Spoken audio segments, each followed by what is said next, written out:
Which would have been awkward if that had been wrong, and he's like, Yes. I I used to say the same thing to my sister. I realized I had been a jerk to you in the past, so I was just trying to make amends.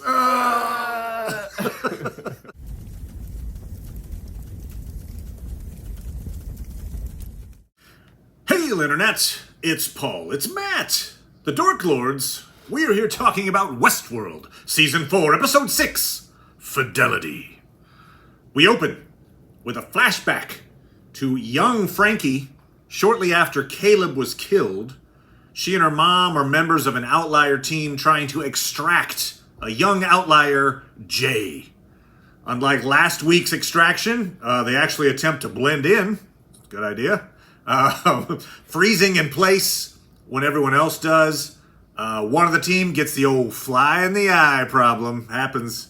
Blinks. Gets attacked.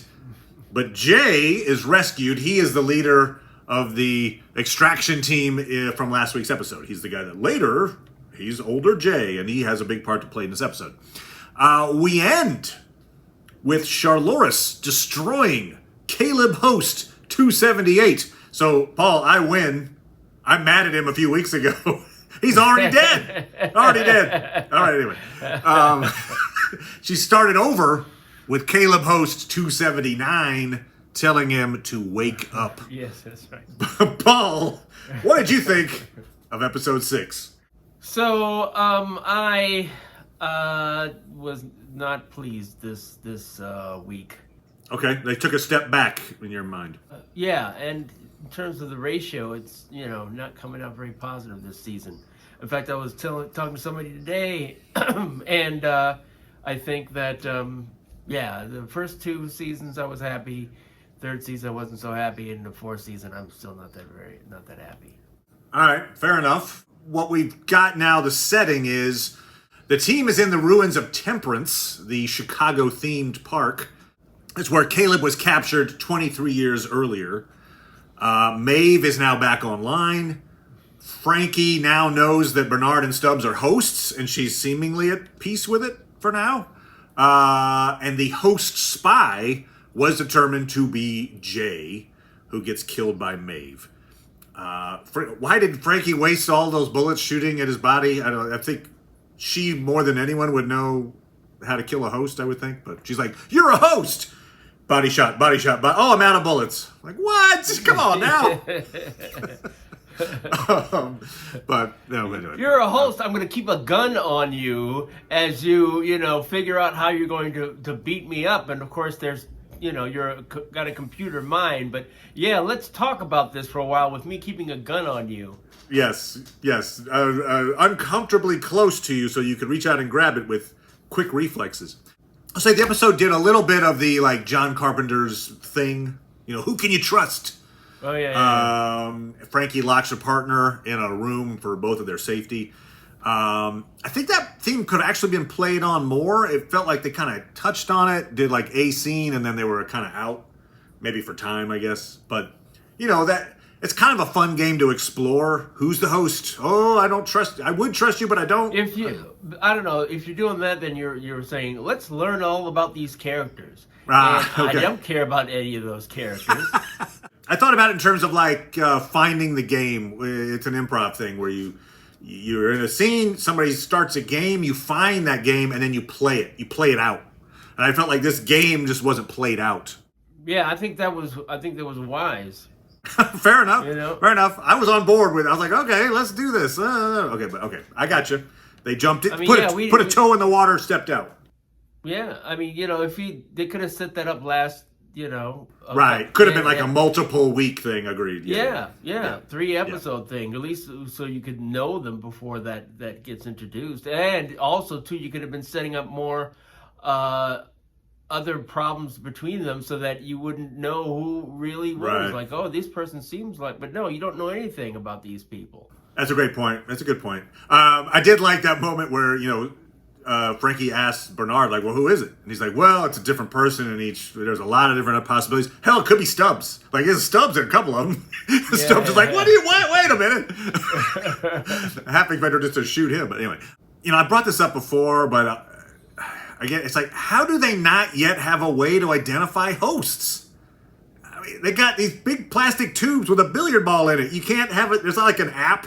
It's like, there it is. That's your host. I don't know. It feels like they're so tech savvy in so many ways, and yet there's not a tech that can figure out, oh, that person who was a person a day ago is no longer a person. You feel like that would be a thing, but it's not. That tech doesn't exist. I think it would just it would make the plot too easy. So they're like, no. Yeah, that's really you can't tell. They don't have a good enough, way. Yeah. And you imagine that there might be ways for them to get around it. So you should, they haven't done that for you. They haven't told you what those ways are. And what? It's just the Terminator problem, right? It's like, oh, okay, we could tell too easily what those robots are, so that's why they created these, ones with the skin and everything. I always thought they should do like because we do find out in, was it Terminator 2, where, Arnold Schwarzenegger says like, I know now why you cry, though it is something I can never do. I'm like, aha! They can't cry. That's how you get them. He shows up, I'm a new recruit. You sit him down, you watch like Bambi? I don't know, Tender Mercies or something. Okay. And then he's not. Get him. Anyway. I'm just stoic. Yeah, exactly. I hide my emotions. Oh, now I'm dead. In this version, they find out because Jay is talking to her. He mentions first, this is Host Jay. Host Jay says like, oh, Host will just tell you stuff you want to hear. I think he says something like that. He kind of leads into it and then tells Frankie something she wants to hear, which is like, hey, you're like my sister. But we'd seen the flashback to Kid Jay going like, I'm not your brother. Shut up. And so because he was a jerk, it's like, get him. He was being too nice. Which kind of reminds me of like there was a Rick and Morty like that, right? Where it was like, they had like these parasites that would just be nice, only give you nice dreams. So as long as if they didn't have a bad memory about them, they just shoot them because they're like, you must be. Yeah. So no, you were a jerk to me in the past. You must die. Yeah. Which would have been awkward if that had been wrong, And he's like, yes. I used to say the same thing to my sister. I realized I had been a jerk to you in the past, so I was just trying to make amends.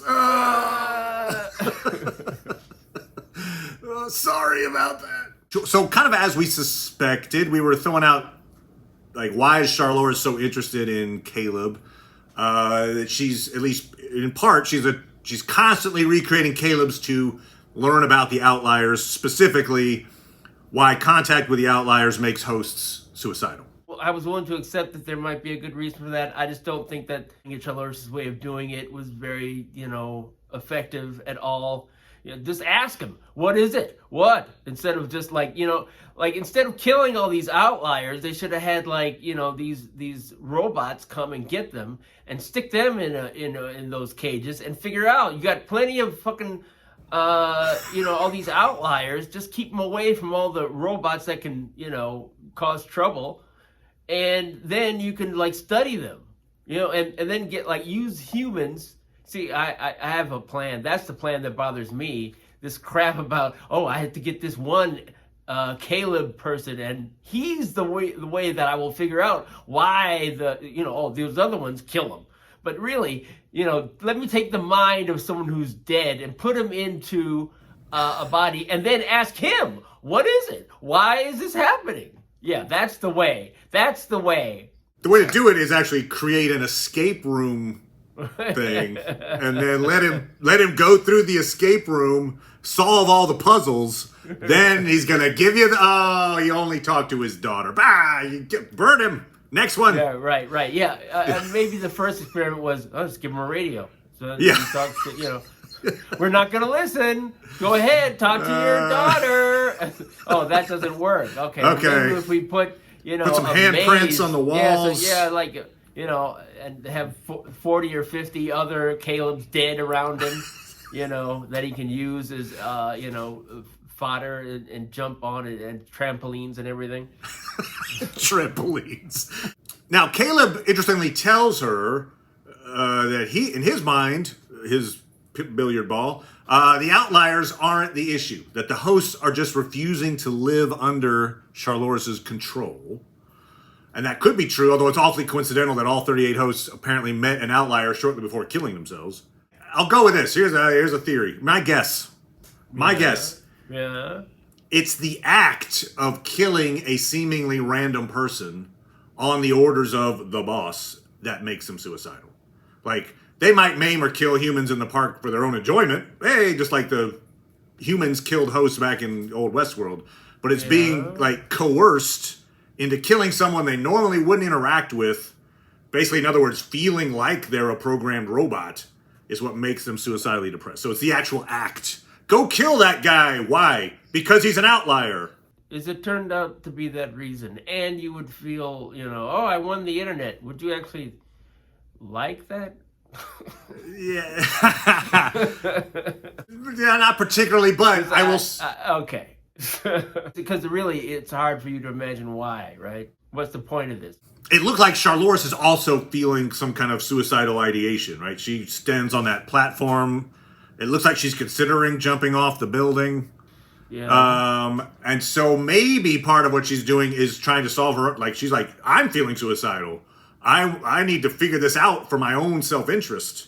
Could also be the reason she's doing it. That's why she's so obsessed with figuring this out, because she's like, I'm in danger myself, baby. I don't know. She only seems like she talks about how she hates the humans and she wants the other robots to ascend with her. I don't think she cares about why they're resisting. It's like really the problem is why are these robots being affected by it, right? So it's like right. It's not like she wants to stop them from resisting. So I guess, maybe is she thinking that's why they want to stick around? Again, it's like she should be talking to these robots saying, why don't you want to go? Clearly it's better. And they can say, well, it's not better.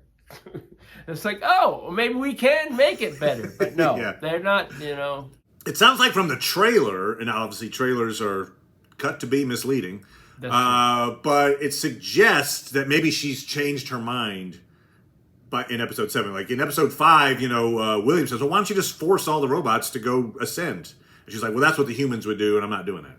Well, it sounds like she gives some kind of directive, which it makes it sound like she's like, screw it. We're killing all these people, blah, blah, blah. Let's move on with this. I'm forcing you all to do this. So anyway, we'll see. We'll see if that's the thing. It's like, oh, you're willing to be a human. Right. Well, I do like this plot point that we see as Charloris begins her 279th attempt to interrogate Caleb. She's been trapped in that room for just as long as he has, right? Like, yes. She's made this her own prison through her obsession. Like, she has to be there talking to this guy. Wake up. Let me do the thing. I guess we'll try an escape room. Oh, I gotta talk to you again. Oh, you're gonna tell me that I'm the problem. All right, do it again. That is kind of an interesting little dilemma that she's given herself of like, you could just move on, but like, she can't. No, 279, 280, 200, like she's, so in some ways she has imprisoned herself the same way that she's imprisoned Caleb. I guess she might be imprisoned. In terms of William's father-in-law, who we saw before, it was just like other people were watching him. And then when he get to a certain point, that's when William would come along, right? Okay. I can't see why Caleb is in the same situation. It's like, because it takes some days, man. It's not like she has to sit around for days. She can, but it's not. Oh, that's true. She said she turns to the Wizard of Oz hourglass. Yes. And she's like, you have hours left. Okay, so it's each iteration days. Only has hours. Oh, did she say days? Okay. Days, yeah. Okay, all right. All right, I'm going to go do a lunch. I got to go meet up with Christina, intimidate her a little bit. I'll be back. I got to make somebody play the piano until their fingers are bloody. Because I'm God. This is what I do. Yeah, that's right. Yeah. I want those people to be a Barker lounger. Will there be a satisfying payoff to this outliers versus hosts thing? I'm not sure. We learn about Frankie's mom, Caleb's wife's backstory a bit. So she's apparently an outlier as well, right? Because she's in the city. She's not being affected by the goo or whatever. So good on them. She apparently died of some kind of a debilitating disease. Right. And Frankie was her caretaker. Sure. So she at this point, 23 years later, she is out of the picture. Yeah. We had this thing where the Caleb and Frankie keep trying to talk to each other on the radio. I mean, 23 years. Yeah. I had to admit, if I was, let's say I'm Frankie, the exact same circumstance, I think I'd have given up calling.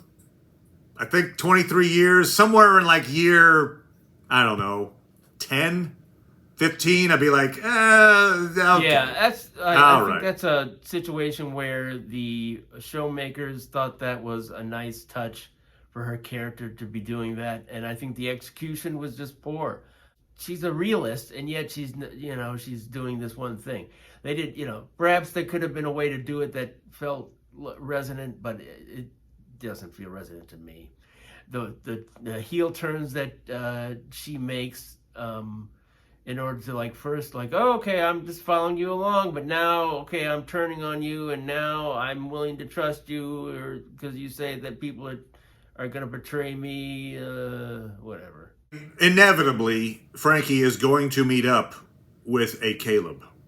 Probably Caleb 279.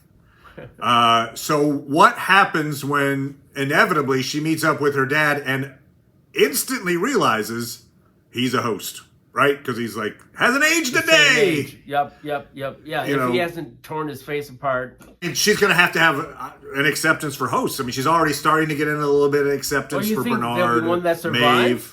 Well, long enough for them to meet. I feel like she's gonna either right, they're gonna. I feel like if she sees him by that time he'll be like, "Shoot me, kill me."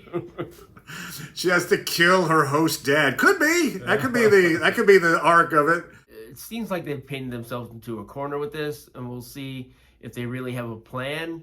This whole everybody ascending to heaven thing and keeping people around. The only reason you continue that project is because you want to figure out why the hosts are getting corrupted by these outliers.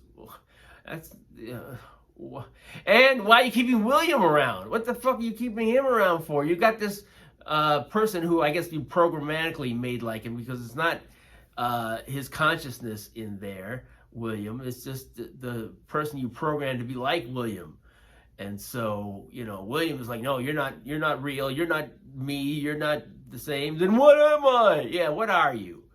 Let's assume for a second that is actually William in the Vitruvian Man device.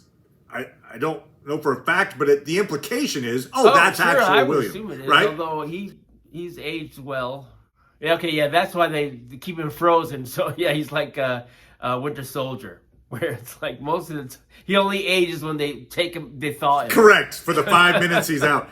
But that, to me, then, he seems awfully confident and kind of just fine with it, that he's I think I would expect every panic, yes, every second really? that he's not in there, and he's like, there's a please for the love of God, get me off of this thing.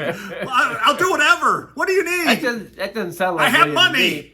It sounds like more like he would be resigned that he's All right, fair he's enough. been suicidal at some points, or at least this is what I do. This is what I do. Just hang out. I dispense wisdom. He's a Jiminy Cricket. There was this one little, almost a throwaway line, and I was like, wait, what? Where Frankie says, oh yeah, and Bernard, he's been copying all of our code. Yeah. And Bernard's like, trust me. Just trust me on this. So I'm like, whoa, wait, what's that all about? Yeah. The implication is he's going to need host versions of them at some point. Yeah. Either as just decoys, or is that hey, in order to get along, we're all going to have to be hosts, so just get used to it. I don't know. I doubt it's that. So, but it's just that was a very important plot point that they kind of glossed over. They were like, and he's doing the thing. Yeah. I mean, wait, what? Yeah, presumably it's what the last number of episodes are about. We got 2 left. 2 episodes. I don't have confidence in them that would mean anything. It's a big puzzle, Paul. Yes. We want the puzzle to fit neatly into pieces and give us a satisfying little montage here at the very end. But so hopefully it can do that. It can pull this off, Paul. We had a couple of good ones in there. All right. You were eternal optimist. Optimist. That's right. That's my coding. So yeah, if you out there have theories for I'm imprisoned in a case, and I've just given up all will for anything good. You're a cynical Jiminy Cricket. That's right. That's right. Cynical just freeze cricket. me now. Freeze me again. Till you just want to figure out where I put my car keys or something. So we'll be back seeing if we can right the ship and bring this in for a landing. I just did a weird a ship and then a plane analogy, but you know what I mean. We're landing the ship plane, and it's going to be great. Did you ever watch Gulliver's Travels, the cartoon version? Yes, like that way back when, right? Where he's like got all the little strings on him, and he's tied to SU. And the little Pushins, I'm glum. Okay. We'll never make it. It's hopeless. We'll never make it. Never. So with that said, we'll see everybody next time talking about episode 7. It's going to be awesome. So come on back for that. Thank you as always, Paul. Appreciate it. Appreciate it, Glum. And we'll see everybody next time. Bye. Bye.